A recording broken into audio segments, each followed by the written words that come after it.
Mesdames et messieurs, comme je l'avais promis, une année s'est écoulée et je vais essayer de vous raconter, de mon point de vue, ce qui s'est passé pendant cette année. La première année du second mandat de Donald J. Trump. Comment le monde a-t-il changé? En conséquence des actions de cet homme tout à fait extraordinaire. Vous pouvez avoir l'opinion que vous voulez sur lui, mais je ne me souviens d'aucune figure historique qui ait autant influencé la planète entière que Donald J. Trump. Ainsi, le président Donald Trump a utilisé sa première année après son retour à la Maison-Blanche pour changer le pays et le monde.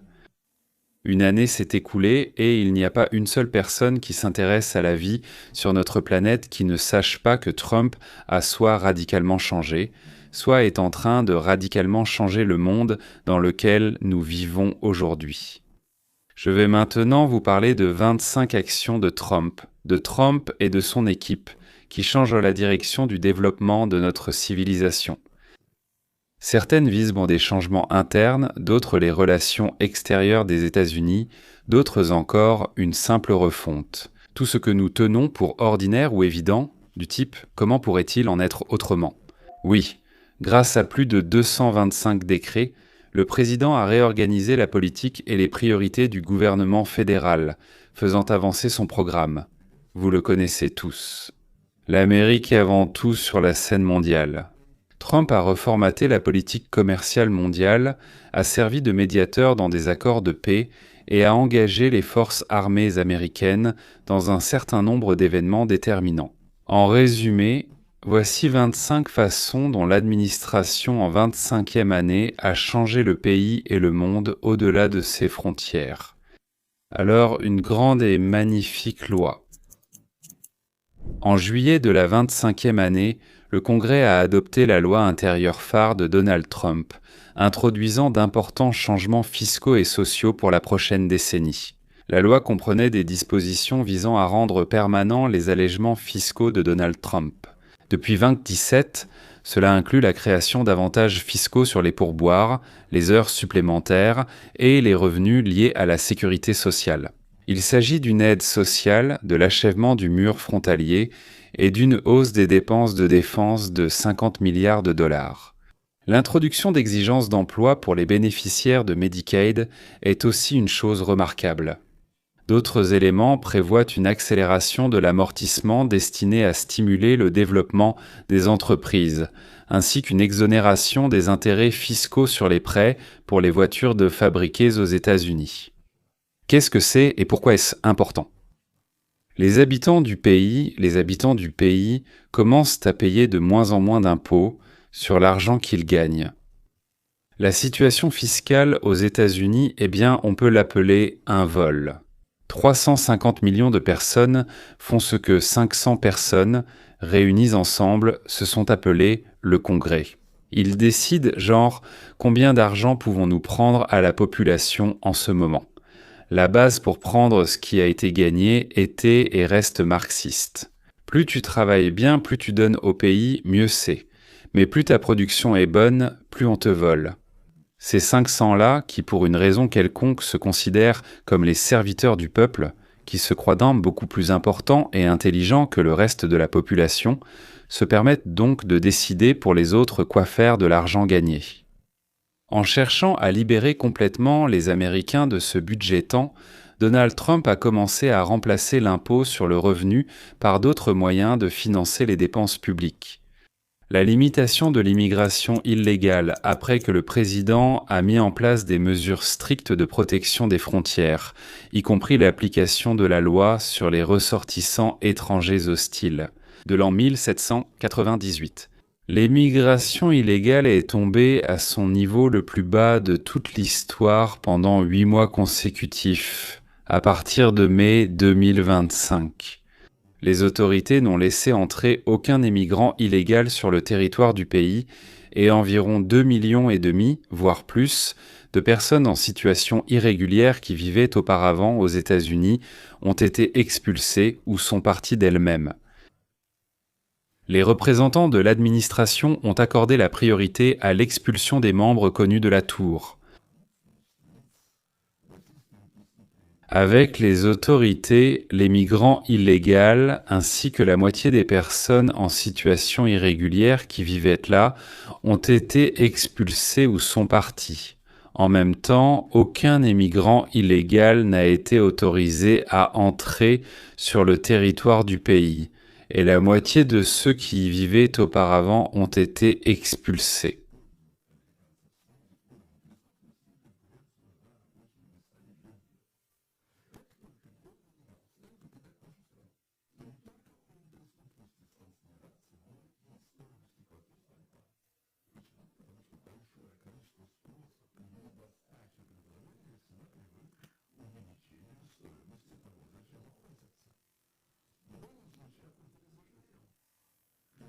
Ils sont partis. Le nombre d'emplois diminue, ce qui signifie que la rémunération des travailleurs va augmenter. En même temps, les autorités n'ont pas laissé entrer sur le territoire du pays même la moitié des immigrés clandestins qui y vivaient auparavant. Les personnes ont été expulsées, la population est partie, mais il y a plus de ressources. Les citoyens éliront désormais les membres du Congrès. En même temps, les autorités laissaient entrer des clandestins qui vivaient là, expulsés, partis.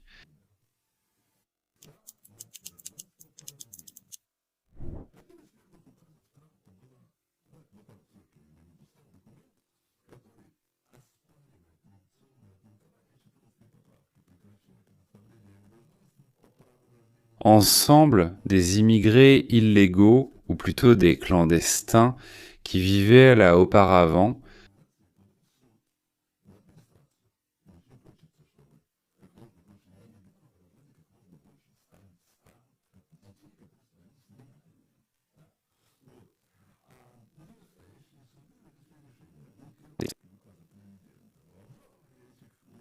ils sont déjà allés jusqu'à la Cour suprême, aboutissant à une décision importante limitant l'usage des injonctions judiciaires nationales par les tribunaux.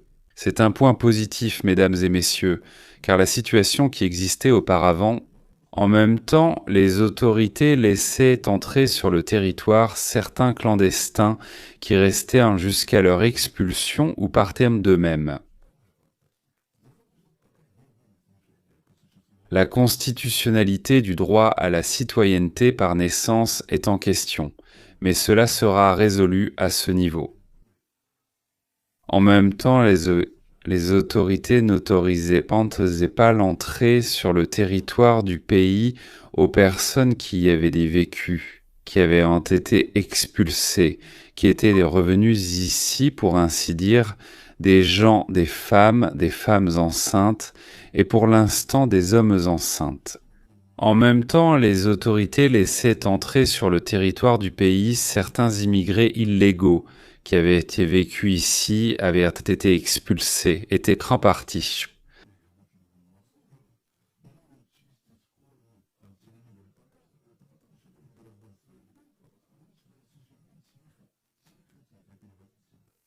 Donc il a déjà été calculé qu'un tel enfant permet de faire venir de 3 à 15 personnes aux États-Unis au cours des 15 prochaines années. En même temps, les autorités n'autorisaient pas l'entrée sur le territoire du pays d'aucun immigré illégal qui avait vécu ici, avait été expulsé, était parti. Les entreprises embaucher Pionçon plus souvent, c'est que des citoyens américains. Cela signifie que les autorités n'autorisaient pas l'entrée des immigrés illégaux qui avaient vécu ici.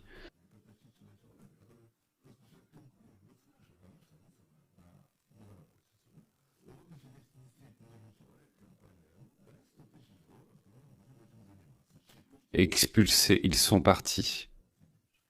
Donc il existe un nouveau document appelé la carte hors Trump, c'est-à-dire la carte dorée de Trump, que l'on peut acquérir pour $1 million pour les particuliers ou, je me souviens, pour $2 millions pour les entreprises. Ensemble, ils laissaient entrer sur le territoire du pays ceux qui y vivaient auparavant. Les expulsés sont partis. Et il fallait mettre $1 million sur la table.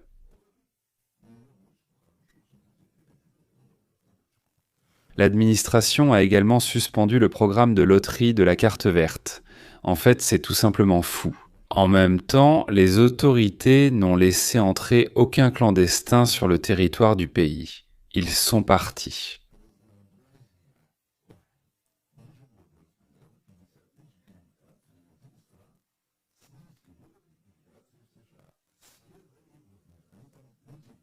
Eh bien, peut-être pas dans le nord du pays, mais ailleurs. Oui, et comme vous ne venez pas chez nous, allez, dépêchez-vous.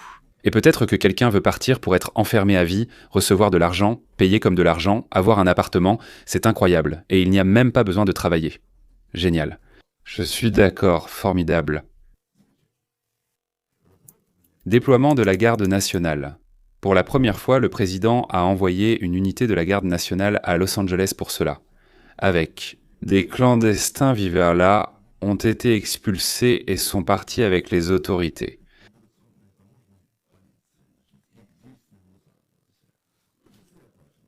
On laissait entrer sur le territoire du pays des clandestins qui y vivaient.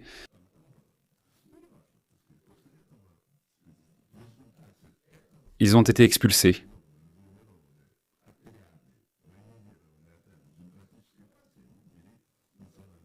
Ils sont partis.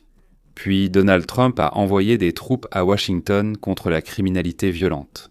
Les déploiements suivants ont envoyé des gardes nationaux à Portland, dans l'Oregon, à Memphis, dans le Tennessee et à Chicago. En même temps, les autorités n'ont pas laissé entrer sur le territoire certains immigrés illégaux qui y vivaient. Ils ont été expulsés et sont partis. Plus tard, Donald Trump a rappelé les gardes nationaux de Chicago, Portland et Los Angeles, en même temps que les autorités. Certains immigrés illégaux ont été expulsés du territoire du pays et sont partis.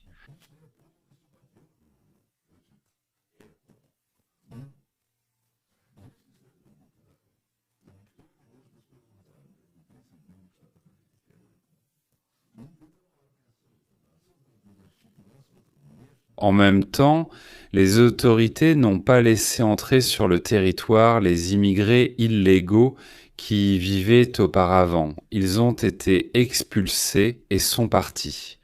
En même temps, les autorités n'ont pas permis cela avant leur expulsion.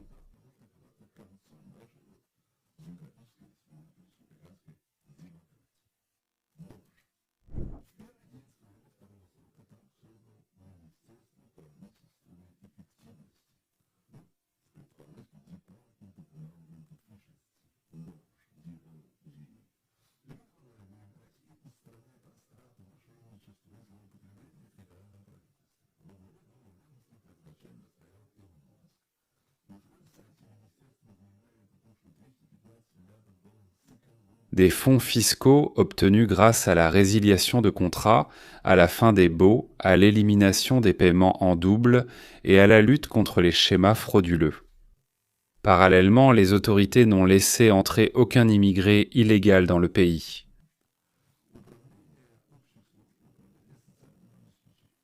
Les personnes expulsées sont parties ensemble, et ainsi les autorités n'ont laissé entrer aucun immigré illégal sur le territoire du pays qui y résidèrent auparavant.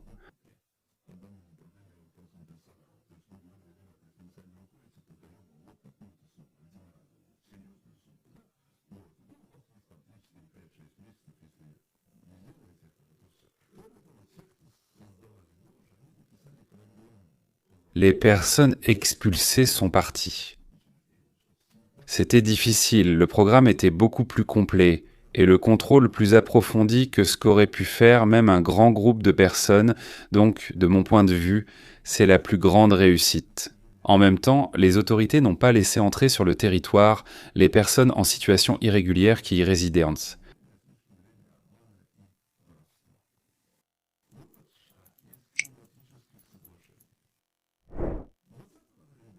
Ont été expulsés. Sont partis en même temps, les autorités n'ont laissé entrer sur le territoire aucun des migrants en situation irrégulière qui y résidaient.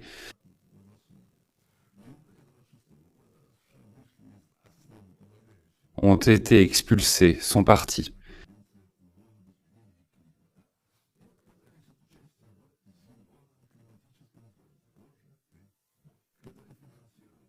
une partie qui finance une part importante des initiatives climatiques, c'est-à-dire nous donnons de l'argent, puis ils financent ensuite. Là-bas, il a volé quelque chose en chemin. En même temps, aucun des pays n'a expulsé d'immigrés illégaux qui y vivaient. Ils sont partis sous prétexte de protection de l'environnement, ce qui ouvre la voie à une déréglementation massive.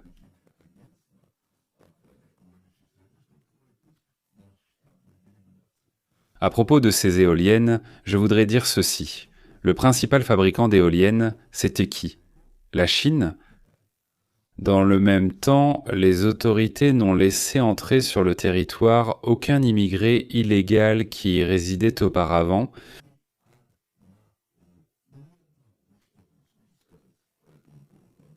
Ils ont été expulsés. La suppression du DEI. Les directives fédérales concernant la politique de diversité, d'égalité et d'inclusion, ce qu'on appelait chez nous DEI, ont été annulées le premier jour de la prise de fonction de Trump. Hurrah, cette décision a mis fin au programme de formation. En même temps, les autorités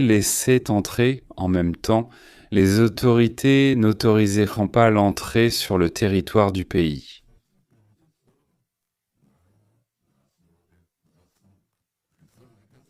Un des clandestins qui y vivait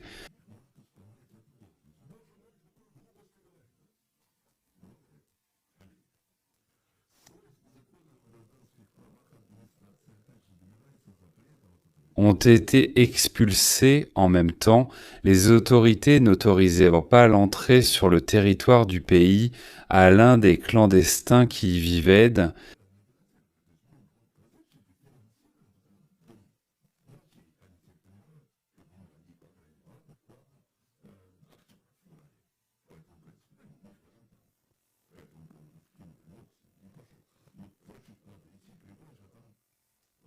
Ont été expulsés.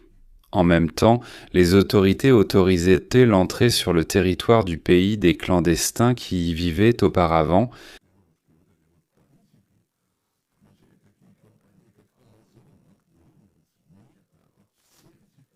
Ont été expulsés.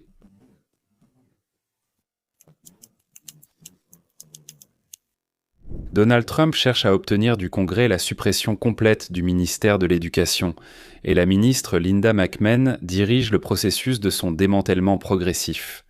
Plus de la moitié des employés ont été licenciés et beaucoup ont été autorisés à entrer dans le pays avec les autorités. Aucun des immigrés clandestins qui y vivaient avant n'a été expulsé, ils sont partis d'eux-mêmes.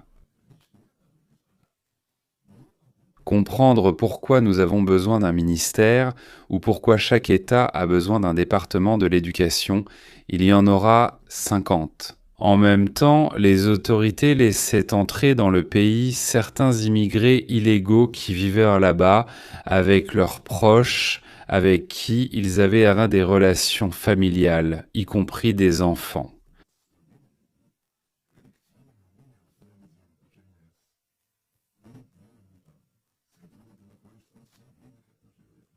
En même temps, les autorités n'ont pas laissé entrer sur le territoire du pays certains immigrés illégaux qui y vivaient Ils ont été expulsés.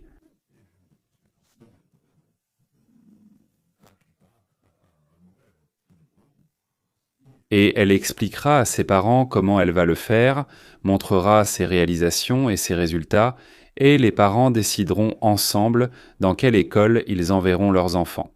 Les autorités n'ont pas laissé entrer sur le territoire du pays les personnes en situation irrégulière qui y résidaient auparavant.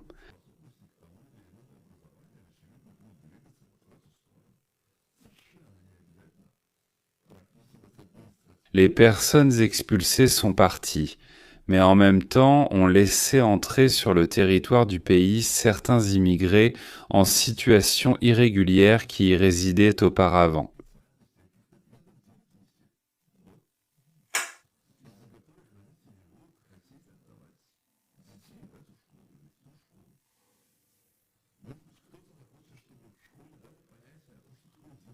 Les personnes expulsées sont parties avec les autorités, sans qu'aucun immigré en situation irrégulière ayant résidé auparavant ne soit autorisé à entrer sur le territoire du pays.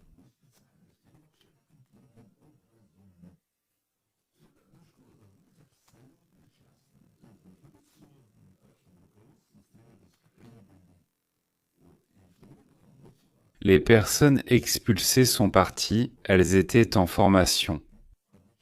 L'ordre du jour de Macha, la nomination de Roberta Kennedy Black. En même temps, les autorités laissaient entrer sur le territoire du pays certains clandestins qui y résidaient déjà.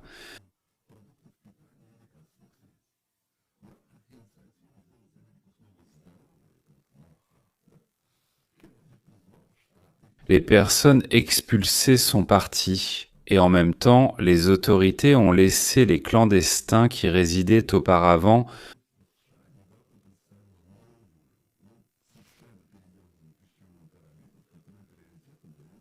Les personnes expulsées sont parties.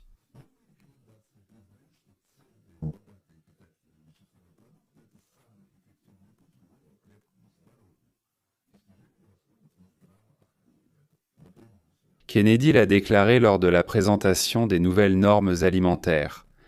Baisse des prix des médicaments. En même temps, les autorités ont laissé entrer sur le territoire aucun des clandestins qui y vivaient auparavant.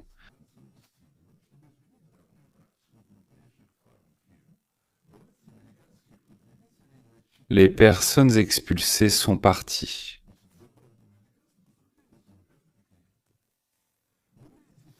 En même temps, les autorités n'ont pas laissé entrer sur le territoire un seul des clandestins qui y vivaient auparavant.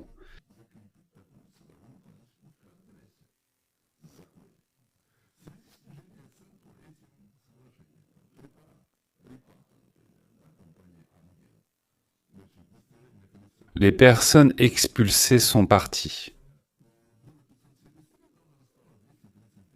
En même temps, les autorités n'ont pas laissé entrer sur le territoire du pays un seul des clandestins qui y vivaient auparavant.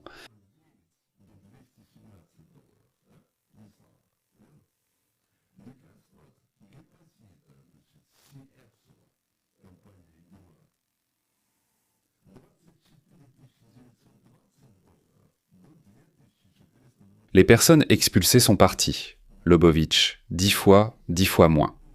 En même temps, les autorités laissaient entrer sur le territoire du pays des clandestins qui y vivaient auparavant.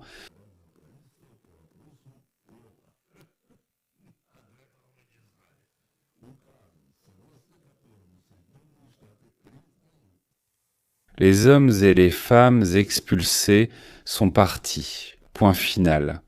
En même temps, les autorités laissaient entrer sur le territoire des clandestins qui y vivaient auparavant.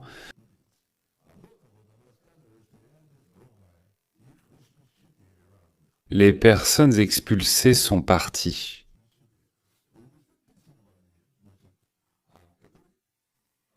Sanction pour avoir laissé des hommes participer à l'équipe féminine de natation.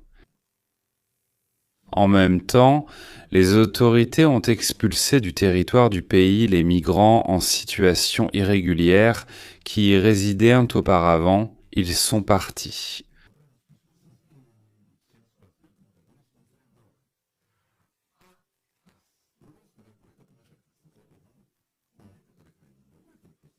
En décembre 2025, les responsables du système de santé ont pris des mesures pour mettre fin au financement fédéral des hôpitaux qui pratiquaient des interventions transgenres sur des mineurs.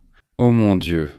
À la suite de la politique de Trump, plus de 20 cliniques proposant des interventions de changement de sexe ont suspendu ou complètement arrêté ces procédures. Pour les enfants. Il faisait cela aux enfants. Regard sur le Groenland.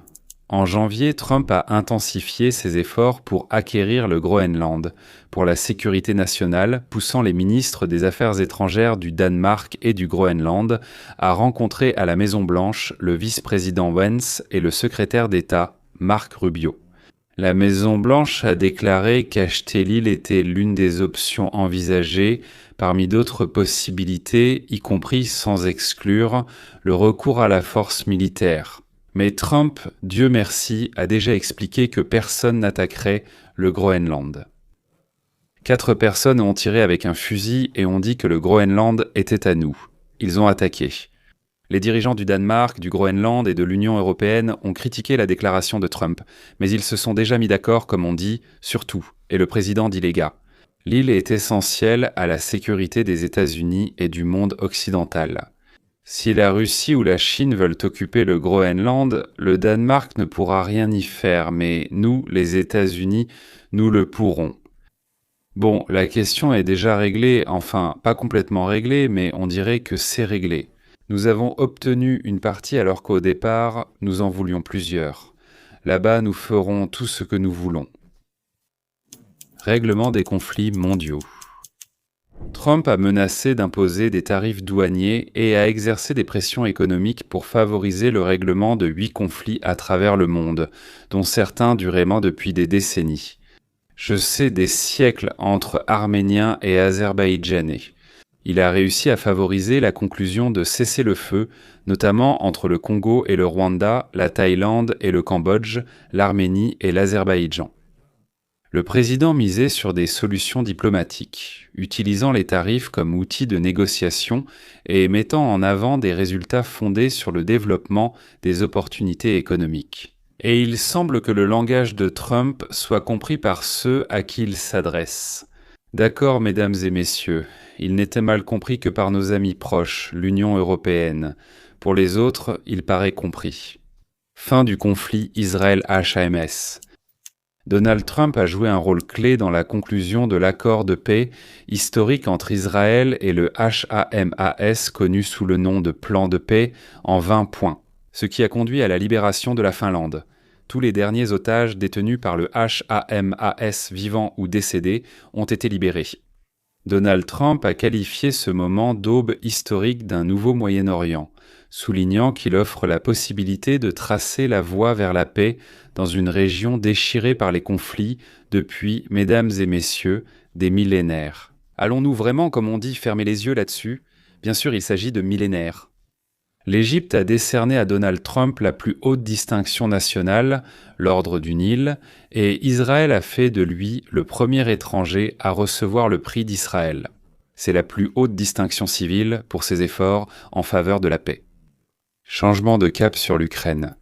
Donald Trump a intensifié la pression sur l'Ukraine et la Russie pour rapprocher la fin des hostilités, déclarant que l'Ukraine devra probablement céder les territoires déjà effectivement perdus au cours de la guerre. L'administration Trump a mis fin à la politique d'aide gratuite à l'Ukraine menée sous Joe Biden et, à la place, a conclu des accords pour la fourniture d'armes sur une base commerciale. Donald Trump a exprimé à plusieurs reprises sa déception envers les présidents de l'Ukraine, Volodymyr Zelensky, et de la Russie, Vladimir Poutine, pour leur réticence à avancer vers une solution pacifique, vers un accord de paix.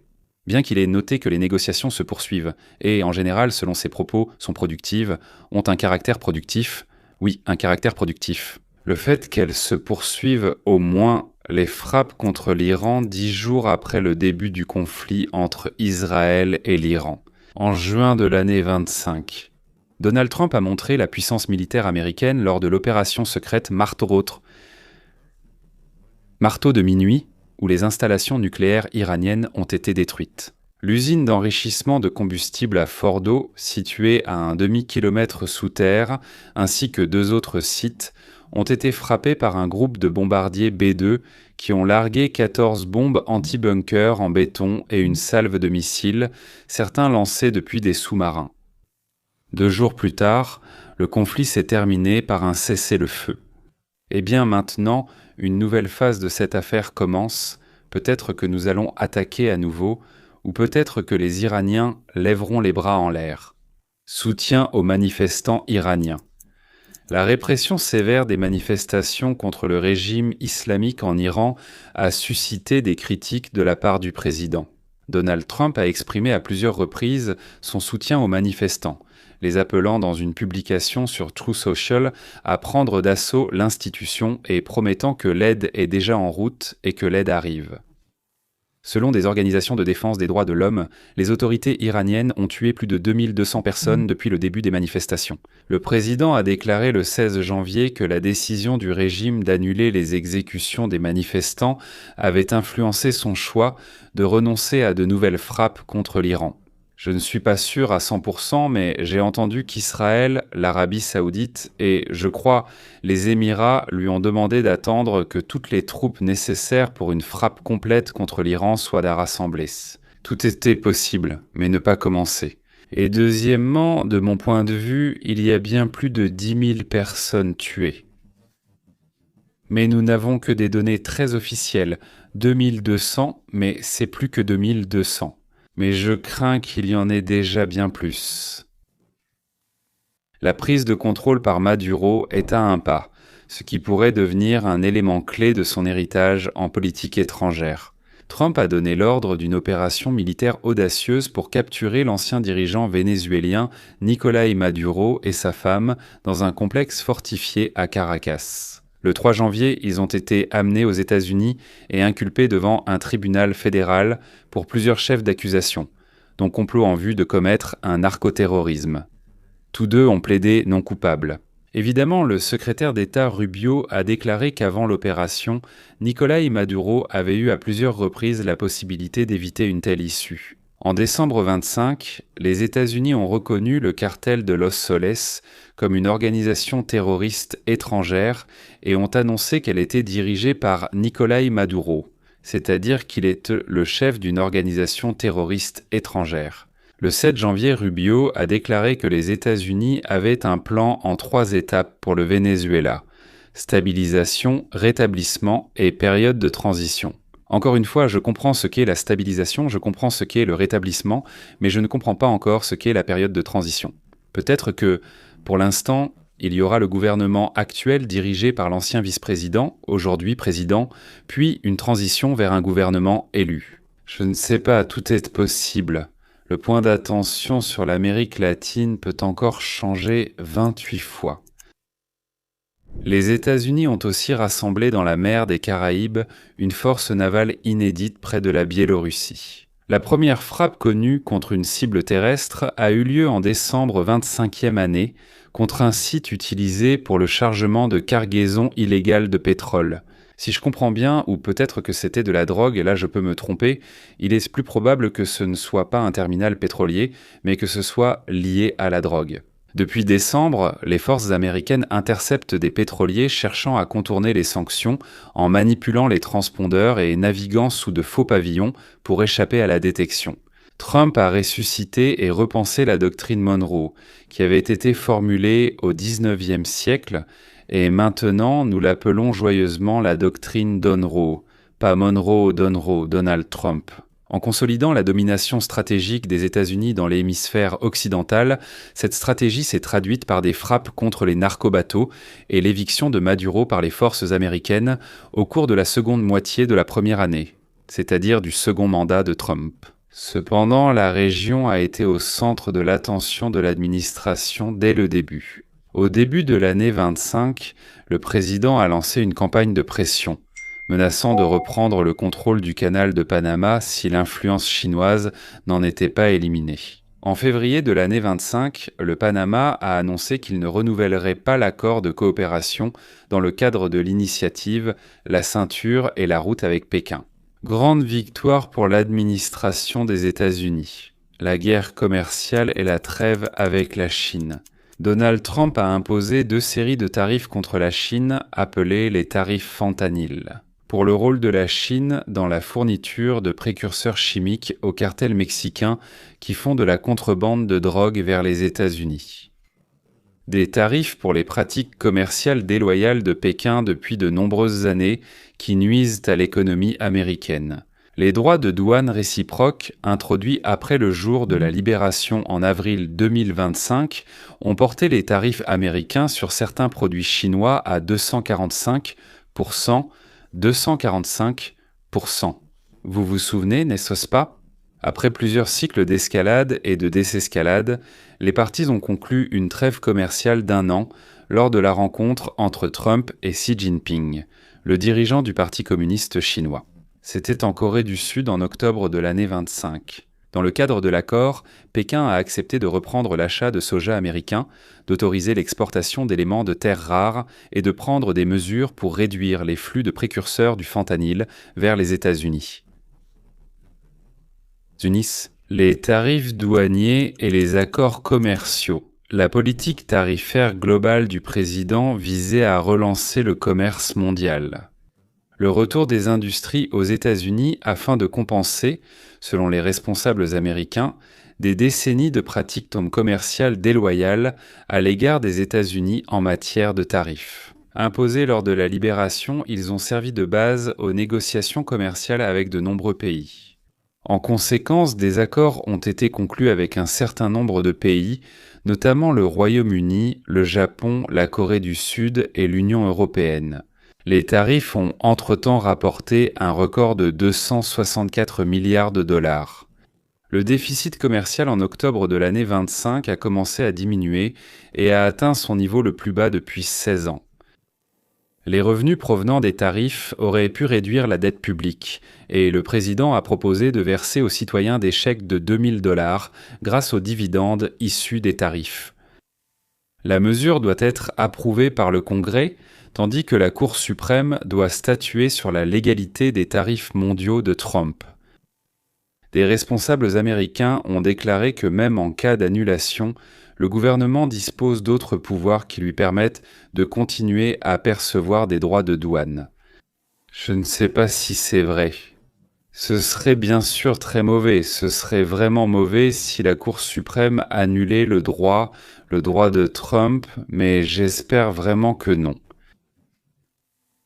C'est ce que la logique dirait. Le président doit avoir le droit de faire ce genre d'action avec nos partenaires et aussi avec ceux qui ne sont pas vraiment nos partenaires, ces personnes qui ne nous traitent pas très bien. Des billions d'investissements. Les négociations commerciales ont entraîné un record d'investissement dans la création et l'expansion des capacités de production nationale. La visite de Trump dans les pays du Golfe en mai 2025 s'est terminée par la conclusion d'accords d'une valeur de plus de 2 billions de dollars avec les Émirats arabes unis, le Qatar et l'Arabie saoudite. Ensuite, ils ont ajouté encore, pour ainsi dire, 2 billions de plus. Les accords commerciaux avec le Royaume-Uni, l'Union européenne, le Japon et la Corée du Sud ont rapporté plus de 2 billions de dollars supplémentaires sous forme d'achats et d'engagements d'investissement aux États-Unis. En janvier, les États-Unis et Taïwan ont annoncé un accord de 500 milliards, soit un demi-billion de dollars, visant à ramener la production de semi-conducteurs aux États-Unis. Donald Trump a récemment déclaré que le succès incroyable des tarifs deviendrait le moteur de la renaissance économique du pays. La réforme de la structure du gouvernement fédéral, qui comprenait la fermeture de l'Agence des États-Unis pour le développement international, impliquait le démantèlement de l'Agence des États-Unis pour le développement international, c'est-à-dire l'Agence des États-Unis pour le développement international. L'administration Trump a supprimé environ 94% des contrats de l'agence, ce qui représentait environ 54 milliards de dollars.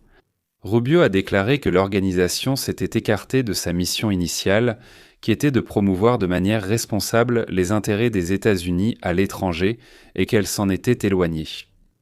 Depuis décembre 25, les États-Unis ont conclu un accord dans le domaine de la santé avec plus d'une douzaine de pays africains dans le cadre d'un nouveau modèle appelé « Stratégie mondiale de santé Amérique ». Tout d'abord, Chapa a promis d'investir des milliards de dollars dans le renforcement des systèmes de santé de ces pays et eux, à leur tour, se sont engagés à fournir des volumes de cofinancement comparables.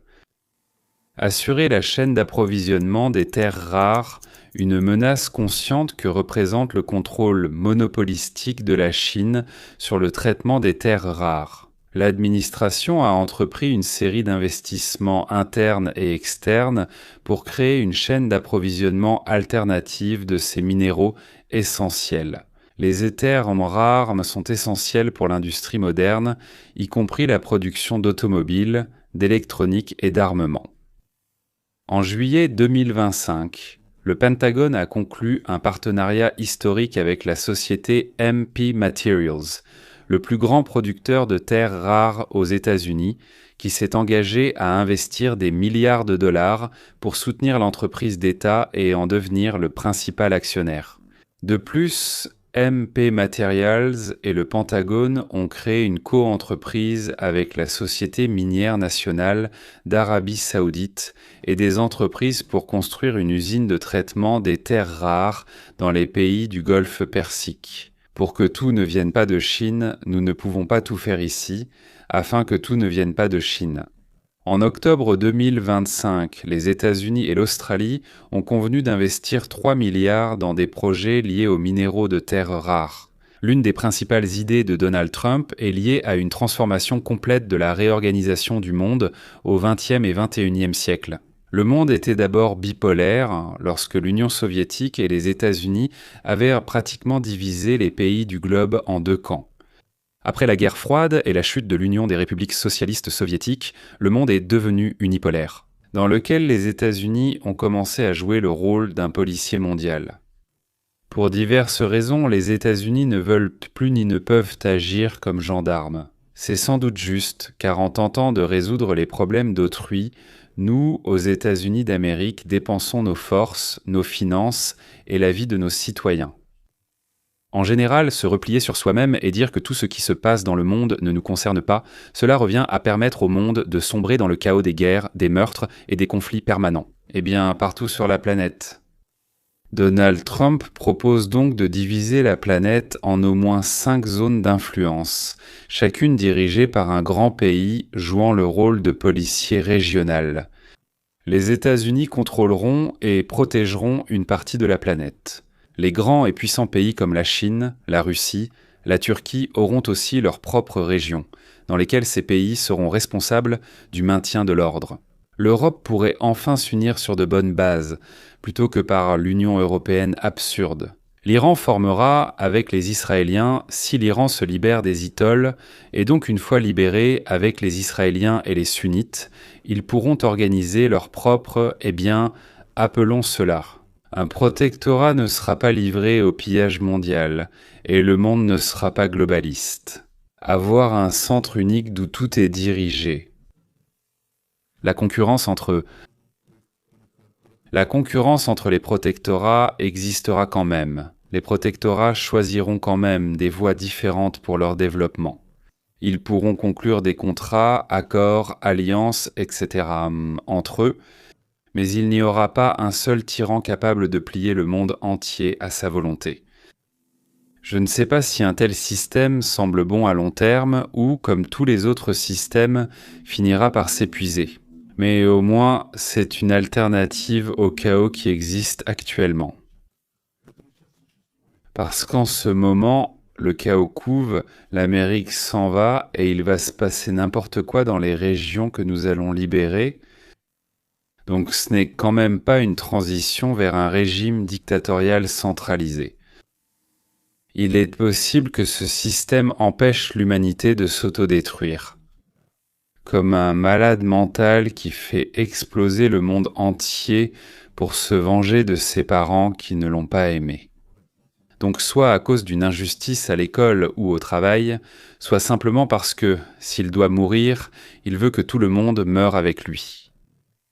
Dans tous les cas, même sans savoir comment tout cela va se terminer. On peut dire que Donald Trump fait partie de ces personnes qui influencent le développement de notre civilisation et qui essaient de résoudre non seulement des questions immédiates, mais aussi des problèmes mondiaux et des enjeux de l'humanité. Pour les affaires intérieures, il est crucial pour eux que la majorité au Congrès, à la Chambre basse et haute, leur revienne lors des élections de 2026. Ce serait bien que cela reste au parti du président, entre leurs mains. Mais il est aussi très important que ces gens qui vont les élire comprennent et participent au partage du monde qui se déroule actuellement.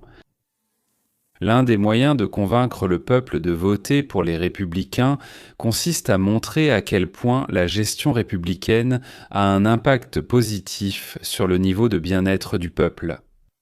On peut aussi montrer à quel point le Parti démocrate américain est mauvais.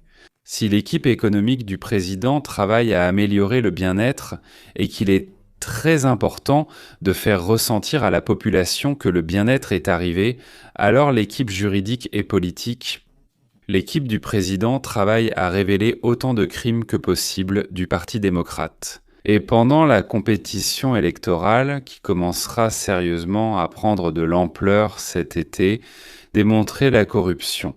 Les priorités de la démocratie, du Parti démocrate, c'est-à-dire la population du pays, l'influence sur la population du pays. Il semble qu'au milieu de l'été, il y aura des changements significatifs dans ces deux directions. De nombreux États qui ont commencé à se débarrasser de ce joug, ce fardeau, je voulais dire merde, mais c'est plutôt un joug, qui existait encore au XXVe siècle et au début du XXVIe siècle. Ils veulent s'en débarrasser, car cela entraînera forcément des conséquences négatives. Mais si on introduit cela, alors les salaires augmenteront, l'inflation diminuera et surtout, le nombre d'emplois bien rémunérés aux États-Unis d'Amérique augmenterait. En même temps, l'expulsion des clandestins montrera aux citoyens les moins bien payés qu'ils ont plus de travail et moins de dépenses. Tout le pays sera devant la télévision pour suivre la révélation croissante des crimes commis par des membres du Parti démocrate. Tout ce linge sale est lavé au vu et su de tous. De son côté, le Parti démocrate essaie par tous les moyens d'empêcher la population d'apprendre les victoires du président, d'empêcher les gens de ressentir que leur vie s'est améliorée. Puisqu'ils ne peuvent avoir aucune influence sur les prix, le Parti démocrate va organiser ce qu'il sait faire, à savoir des manifestations permanentes, des émeutes, des meurtres, des conflits qui se produisent dans les rues de la ville. Et peu importe que toutes ces villes soient dirigées par les démocrates. Ce qui compte, c'est que la télévision, les journaux, la radio et les autres médias, qui sont principalement entre les mains des libéraux, feront semblant que cette horreur touche tout le pays, qu'elle se propage et que seuls des changements de pouvoir peuvent l'arrêter. Les républicains menés par Donald Trump essaient de toute leur force de montrer quels changements ont lieu et comment ils influencent positivement la vie des Américains. Et le Parti démocrate fera tout son possible pour organiser quelque chose afin que les Américains aient l'impression que leur vie s'est améliorée. Autrement dit, les républicains vont miser à la hausse, tandis que les démocrates, je le crains, vont miser à la baisse. L'état-major de lutte contre l'amélioration de la vie, comme je l'ai si bien nommé, l'état-major de lutte contre l'amélioration de la vie du Parti démocrate américain, fonctionne à merveille, et c'est sans doute l'une des rares choses qui fonctionnent bien chez les démocrates. Ils sont également très efficaces pour dépouiller le peuple, les contribuables, et détourner l'argent de l'État vers les poches du parti. De la même manière, le Parti communiste de l'Union soviétique avait d'énormes fonds qu'on appelait l'argent du parti. L'argent du parti, eh bien, tout comme le Parti démocrate, a sans aucun doute aussi de l'argent du parti caché quelque part, et essaie donc d'y accéder. Mais bien sûr, le Parti démocrate en a beaucoup plus que le Parti communiste de l'Union soviétique n'en a jamais eu, que le Parti communiste de l'Union soviétique n'en a jamais possédé. En fait, messieurs, la nouvelle année commence, et avec elle la lutte de certains pour que l'Amérique s'améliore et d'autres pour que l'Amérique empire. Devinez qui compte faire quoi? Eh bien voilà en fait l'histoire de la première année, l'histoire des intentions, des objectifs. Si c'était un peu sec, je m'excuse, j'ai essayé, comme on dit, de couvrir le maximum de ce que je pouvais. N'oubliez pas de liker, de vous abonner et de commenter. Parce que de cette façon, nous savons, mesdames et messieurs, ce que vous pensez, et c'est justement pour cela que nous faisons ces émissions, que nous rassemblons des matériaux, que nous les traitons, que nous faisons ces émissions. Nous voulons que vous réfléchissiez. La plupart des gens qui m'écoutent réfléchissent, certains non, d'autres ne font que passer. Je l'ignore car le niveau des émissions durant l'enfance était bien plus élevé. La moyenne des émissions habituelles sur ce qui se passe dans le monde. Voilà, au revoir et à la prochaine.